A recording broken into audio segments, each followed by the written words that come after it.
Assalamualaikum, dear students. We know yesterday's topic was endangered labor migration from India. तो यहाँ हम क्या देखते हैं कि इंडियन लेबर्स को कैसे इंडिया में बेरोजगार करके मुख्तलिफ टैक्टिक्स करके लैंड रेवेन्यू इंक्रीज करके यहाँ के आम लोगों को मजबूर किया गया कि वो लैंड रेवेन्यू अदा न कर सकने की वजह से मुल्क को छोड़ने के लिए और रोज़गार की तलाश में, जॉब ढूंढने की तलाश में उनको दूर दराज मुल्कों का सफ़र करना पड़ा, जिसके लिए उन्होंने इनको अपनी प्लांटेशंस में लिया। हम देखते हैं कि कैरिबियन आइलैंड्स में इंडिया से लेबर्स को लिया गया और इनके न चाहने के बावजूद इनको इस दूर दराज मसाफत में लिया गया, जो एक बहुत बड़ा लंबा समुद्री सफ़र था। क्योंकि हम ये भी देखते हैं कि कैरिबियन आइलैंड्स जो हैं ये साउथ और नॉर्थ अमेरिका और वेस्ट इंडीज़ से बाउंडेड है। और फिर हमने ये भी देखा कि बहुत से इंडियन जो इंडेंजर्ड लेबर्स थे वहाँ सेटल हो गए और बहुत से बेचारे परेशान होकर वापस भी आए, लेकिन जो सेटल हो गए वो फिर वहाँ के डिसेंडेंट्स बने, वहाँ के रेसिडेंट्स बने। और लेकिन उन्हें ये एहसास बाकी रहा कि उनको वहाँ कोलीज के नाम से पुकारा जाता था, और जिसका तज़किरा वी.एस. नैपाल ने भी किया, जो कि नोबेल प्राइज़ विनर है, और उसने इस एलाइनेशन का, अपने मुल्क से दूर होने का ये एहसास अपनी पोइमों, अपनी नावल्स में भी किया है। बहरहाल हम ये देखते हैं कि किस तरह ग्लोबलाइजेशन, माइग्रेशन ऑफ लेबर और ये ग्लोबल वर्ल्ड के बनने में मुख्तलिफ फैक्टर्स जो हैं किस तरह रिस्पॉन्सिबल हैं, अपना किरदार अदा करते हैं। और आज इस सिलसिले में हम देखेंगे इंडियन ट्रेड जो है ये वर्ल्ड इकोनॉमी में इसने कितना रोल अदा किया, पर्टिकुलरली ब्रिटिश इनकम को, ब्रिटिश ट्रेड को फ्लोरिश करने में इंडियन ट्रेड का कितना हिस्सा है, इंडियन रॉ मटेरियल्स का, इंडियन एक्सपोर्ट्स का कितना हिस्सा है, तो ये हम आज देखेंगे। तो जैसा कि हम ये देखते हैं कि इंडिया से फाइन कॉटन प्रोडक्ट्स जो थे, fine cotton products India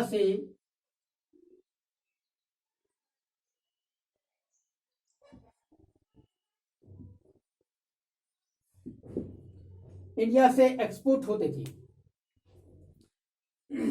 fine cotton products India से एक्सपोर्ट होते थे और इसकी डिमांड थी यूरोप में। लेकिन इंडस्ट्रियलाइजेशन की वजह से फिर ये प्रोडक्ट्स जो हैं, जब इंडस्ट्रियलाइजेशन उधर शुरू हुई और वहाँ मैन्युफैक्चरिंग एक्सपेंड हो गई, तो अब इंडस्ट्रियलिस्ट्स ने, मैन्युफैक्चरर्स ने ब्रिटेन गवर्नमेंट को प्रेशराइज किया कि आप इंपोर्ट्स पर, इंडियन इंपोर्ट्स पर बैन लगाइए। तो ब्रिटिश गवर्नमेंट ने टैरिफ्स इंपोज किए इंडियन एक्सपोर्ट्स पर, particularly on this fine cotton products. और ये अहम चीज जो इंडिया से जाता था इस पर बैन हो गई। तो जब बैन हो गई तो फिर अब इनफ्लो ऑफ इंडियन एक्सपोर्ट्स जो है ये बुरी तरह से मुतासर हुआ। अब कोई चीज इंडिया से एक्सपोर्ट, ये इस पर जब बैन लग गई तो अब इनफ्लो जो है इस फाइन कॉटन का ये मुतासर हुआ। तो इसके साथ साथ हम देखते हैं जब इंडस्ट्रियलाइजेशन शुरू हुई तो अब यहाँ इंडस्ट्रियलाइजेशन की वजह से यूरोप में ये जो है, ये मैन्युफैक्चरिंग, ये जो क्लॉथ है, everything was manufactured in multiples. ये बहुत तादाद में अब मास प्रोडक्शन शुरू होने लगी। यूरोपियन कंट्रीज में अब प्रोडक्ट्स ज़्यादा तैयार हो गए। अब इन प्रोडक्ट को सेल करने की इनके लिए मार्केट्स की ज़रूरत थी। अब इन्होंने ये जो ब्रिटिश इंडस्ट्रियलिस्ट्स थे, ये जो ओनर्स थे, मैन्युफैक्चरर्स थे, अब इन्हें इसके लिए मार्केट की तलाश थी। अब अपने प्रोडक्ट को बेचने के लिए, इनको सेल करने के लिए मार्केट्स की जरूरत थी। अब इन्होंने ओवरसीज मार्केट्स तलाश किए। ओवरसीज मार्केट्स तो मुख्तलिफ दुनिया के मुख्तलिफ ममालिक में ये पहुंचे इन इन अपनी इस प्रोडक्ट को बेचने के लिए। तो इसलिए सिलसिले में क्योंकि इंडियन प्रोडक्ट्स को ऑलरेडी बैन थी उधर ब्रिटेन में, और इंडियन प्रोडक्ट्स नहीं जा सकते क्योंकि इंडिया भी अंडर ब्रिटिश कंट्रोल ही था। तो जब यहाँ इंडिया कोई प्रोडक्ट्स नहीं बेच सकता था उधर यूरोप में, तो नतीजा जो है उधर यूरोप वाले दूसरे अपना प्रोडक्ट दूसरे ममालिक में बेचते थे। अब इंडिया के लिए भी यही चॉइस थी कि ये भी अपने प्रोडक्ट को इंटरनेशनल मार्केट में लाए। अब इंडिया का ये एक्सपोर्ट जो था, ये फाइन कॉटन प्रोडक्ट्स जो थे, इनको भी अब इंटरनेशनल मार्केट के साथ ही मुकाबला रहा, इसलिए एक टैरिफ कंपटीशन वहां हुआ। वहां इंटरनेशनल प्रोडक्ट के साथ अब इंडियन प्रोडक्ट का भी मुकाबला था। ये इंडियन प्रोडक्ट के लिए बड़ा मुश्किल पड़ा। नतीजा ये हुआ, जब ऐसा हुआ, जब इस पर बैन लगी, रेस्ट्रिक्शन लगी प्रोडक्ट्स पर, तो अब ये जो इंडियन एक्सपोर्ट थे ये डिक्लाइन हो गई, यानी इंडियन एक्सपोर्ट डिक्लाइन हो गई। तो जैसे हम देखते हैं कि 1800 में ये 30% थे exports, Indian exports particularly fine cotton 30% थे, और 1815 में हम क्या देखते हैं, ये रिड्यूस होकर 15% रह गई। फिर अगेन 1870 में ये 3% रह गई। अब हम देखते हैं कि बुरी तरह से रैपिडली ये रिड्यूस हो गई, डिक्लाइन हो गई ये जो इंडियन एक्सपोर्ट्स। तो अब इसका अल्टरनेटिव क्या था? अब अल्टरनेटिव ये हुआ कि इंडियन एक्सपोर्ट्स फाइन कॉटन अब इंडिया नहीं बेच सका उधर यूरोप में या दूसरे कंट्री में, पर्टिकुलरली ब्रिटेन में। तो अब इसका अल्टरनेटिव ये ढूंढा गया। अब रॉ मटेरियल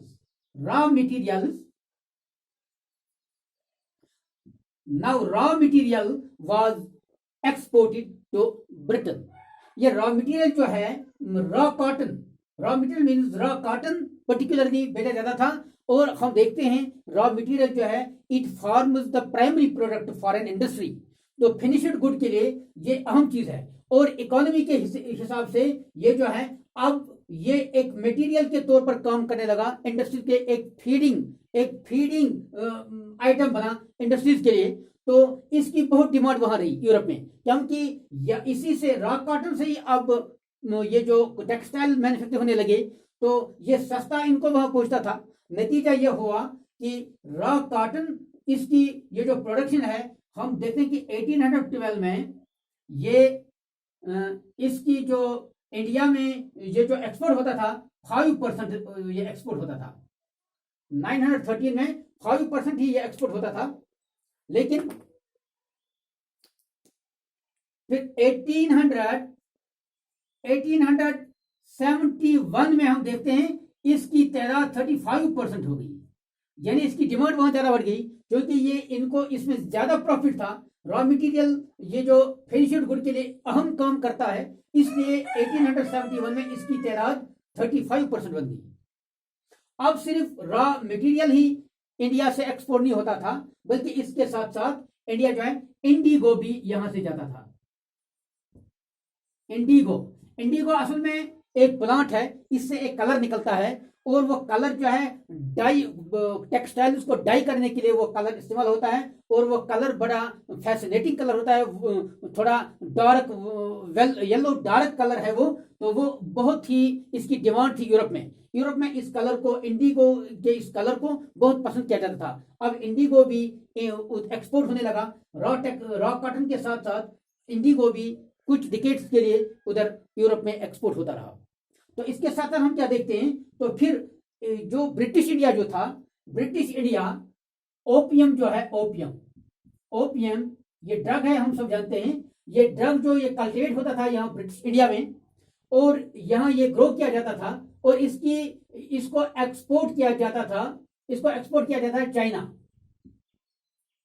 चाइना में इसकी बड़ी डिमांड थी। और चाइना से जो इंपोर्ट होता था, चाइना से ब्रिटिश इंडिया एक तो टी लाता था, दूसरा और अदर प्रोडक्ट्स भी कुछ थे जो चाइना से यहां लाए जाते थे, टी एंड अदर प्रोडक्ट्स। तो इस तरह से ओपियम चाइना जाता था एक्सपोर्ट किया जाता था, वहां से टी और अदर प्रोडक्ट्स आते थे, और इस तरह से चाइना का ये जो फाइनेंस था, इससे इसको टी और अदर प्रोडक्ट्स को फाइनेंस किया जाता था। तो अब ये बात है, तो अब हम क्या देखते हैं आगे चलकर, ये जो जब इंडस्ट्रियलाइजेशन बढ़ गई यूरोप में, तो अब इंडस्ट्रियलिस्ट्स ने अब इंडियन मार्केट्स की तरफ रुख किया। They flooded the industrialists and manufacturers flooded to Indian markets. ये ज्यादा से ज्यादा इंडियन मार्केट में, क्योंकि इंडिया एक वसी कंट्री था और यहाँ का मार्केट बड़ा अच्छा था, और यहाँ इनको ये रॉ मटेरियल काफी तरह में मिलता था। अब इन्हें ज्यादा से ज्यादा प्रॉफिट कमाने के लिए इन सब बहुत से इंडस्ट्रियलिस्ट ने इंडिया का रुख किया। और ये इंडिया में, जब इंडिया में आए तो इंडिया में इन्होंने एक तो फूड ग्रेन्स इसको एक्सपोर्ट किया। इसके साथ इन्होंने रॉ कॉटन जो था, रॉ मटेरियल्स,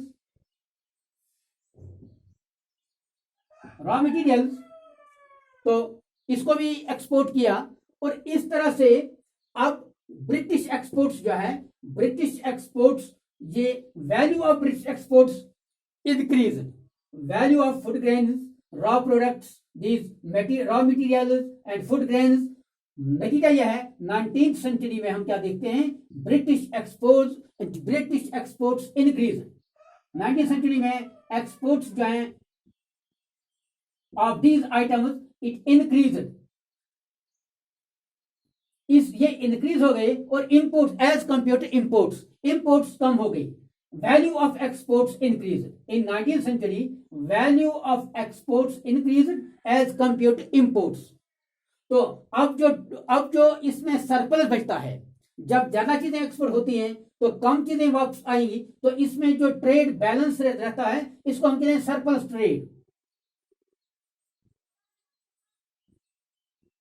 ट्रेड। अब जो मुनाफा इनको मिलता है, इसको सरप्लस ट्रेड कहते हैं। इस सरप्लस ट्रेड को अब ब्रिटिशर्स ने क्या किया, क्योंकि ब्रिटिश इंडिया को कंट्रोल तो ब्रिटिश ही करता था इस ट्रेड को। यानी आप समझो कि ये जो इंडियन इकोनॉमी थी, it was in the hands of Britishers. अब वो जिस तरह इसको अपने नफा के लिए, अपने इंटरेस्ट के लिए इस्तेमाल करना चाहते हैं, इस तरह उन्होंने इसको इस्तेमाल किया। तो इसके साथ साथ हम क्या देखते हैं, तो ये ट्रेड जब बहुत इनका, ये सरप्लस ट्रेड जब इनका बहुत बढ़ गया, अब ब्रिटिशर्स को सिर्फ इंडिया के साथ ही ट्रेड नहीं था, other countries of the world के साथ भी इनका ट्रेड था। अब जिन कंट्रीज से ये ज्यादा चीजें एक्सपोर्ट करते थे, ज्यादा चीजें अपने मुल्क में लाते थे, एक्सपोर्ट करते थे, और इनका सेल उन ममालिक में, यानी इनके इंपोर्ट्स कम जाते थे। असल में हमें ये देखना है, जब जिस मुल्क के एक्सपोर्ट्स ज्यादा, जो मुल्क जितना ज्यादा एक्सपोर्ट कर सकेगा गुड्स या कोई भी मटेरियल, तो वो प्रॉस्परस कंट्री कहा जाता है। इकोनॉमिकली वो प्रॉस्परस कंट्री कहलाता है। और जो ज्यादा कम इंपोर्ट कर सकेगा, वो तो कंपेरेटिवली कम एडवांस माना जाता है। इसलिए ये जो जिन ममालिक के साथ इंडिया के इंपोर्ट्स कम थे और उनके एक्सपोर्ट्स इसके ज्यादा थे, तो नतीजा यह था कि ट्रेड डेफिसिट था इनके साथ, इनके साथ ट्रेड डेफिसिट।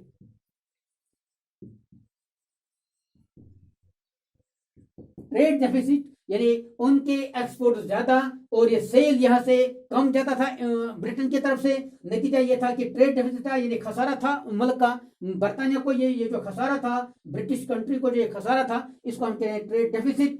इंपोर्ट्स और एक्सपोर्ट्स का ये फर्क जो है, इसी को हम कहते हैं ट्रेड डेफिसिट।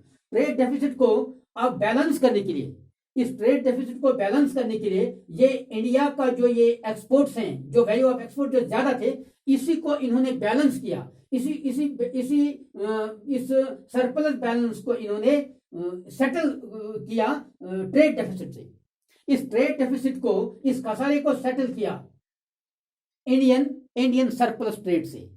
तो इतना ही नहीं, बल्कि एक तो ये किया, दूसरा जो इनके होम एक्सपेंसेस थे, होम एक्सपेंसेस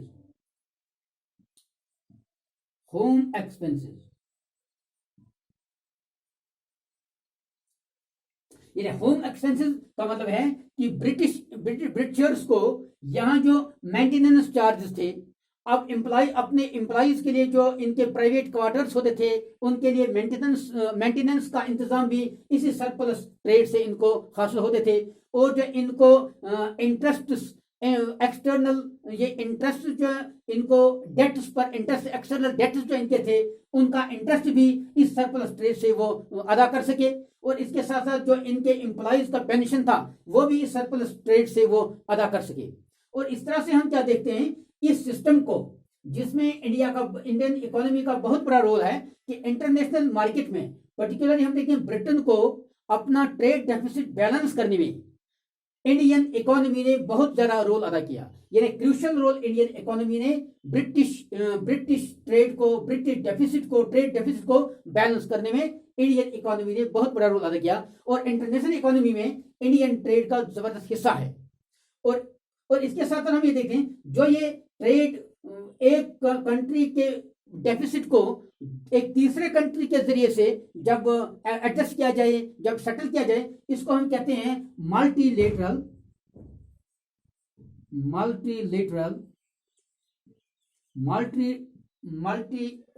सेटलमेंट सिस्टम।